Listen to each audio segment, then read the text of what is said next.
All right, this is part 4 of English essay writing. This is going to be a bit hard. This is where you start writing your steel paragraphs for the actual body of your essay. So as I'm writing there, the body of an essay is basically a series of supporting paragraphs that provide evidence for your argument in response to the essay question. And as you can see in the colour up there, we've already decided what our argument is in response to the essay question. We did that through our brainstorm in part 1. Okay, the first thing you need to do is start off with your line of argument, okay? So this is your statement, that's the S of steel. So as you can see up there in green, the beauty of nature, and we've just finished it with the beauty of nature is captured by Wordsworth in his poem Daffodils. The verb captured there is important. You have to experiment with which verbs work. All right, the next sentence is T, and that's technique, so statement technique. So the technique that we already identified in our brainstorm was personification. So I've underlined it there. We start off with the word personification. This is another example of nominalization. So having sort of like a noun driving your sentence. So I'm putting in brackets just so you can see statement technique because we're doing the steel paragraph structure. So personification is the technique, and then the next thing we put in straight away, we just go comma and we put the quote. This is working on that idea of cutting out dead words. So you don't need to say is used by. So that's our example, E-S-T-E. So beside the lake, beneath the trees, fluttering and dancing in the breeze is the example. And then you need to say what is the effect. So we say that the personification in the example creates an image of the beautiful daffodils moving in the wind, much like a dancer moves to the music.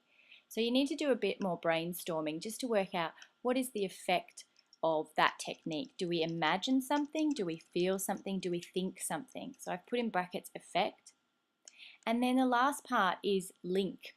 So we link to the wider world. Why does anyone care about this idea? Why is it important? And then we need to link back to the essay question. So I've said, the splendor of nature often evokes strong feelings in people. That's an important sort of idea for everyone.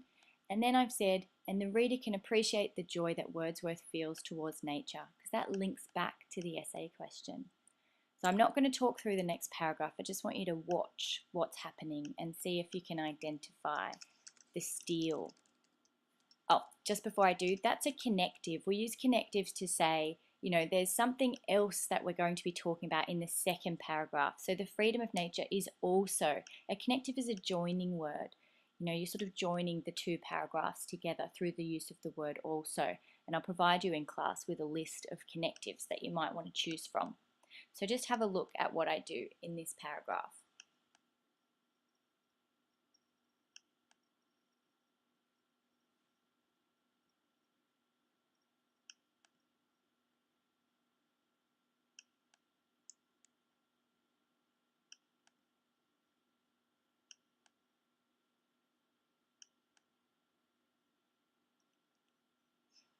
So I'm just highlighting the word triggers here for you. This is what we call a verb of doing. So it's a verb that demonstrates the effect of a technique. So it tells us what the technique does to our imagination or to our hearts or to our minds. And I'm highlighting effectively because that's an adverb. So that just gives us, it gives us your personal opinion. Is it an effective, triggering, or an ineffective? So the adverb describes the verb. It's just adding another level of sophistication to your writing. So as you can see, I've underlined the technique, I've put the example in italics, and I have put in bold the effect of the technique.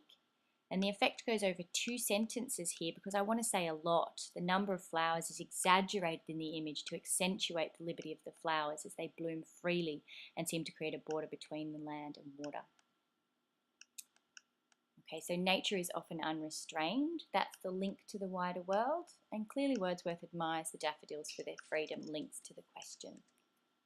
And that's it.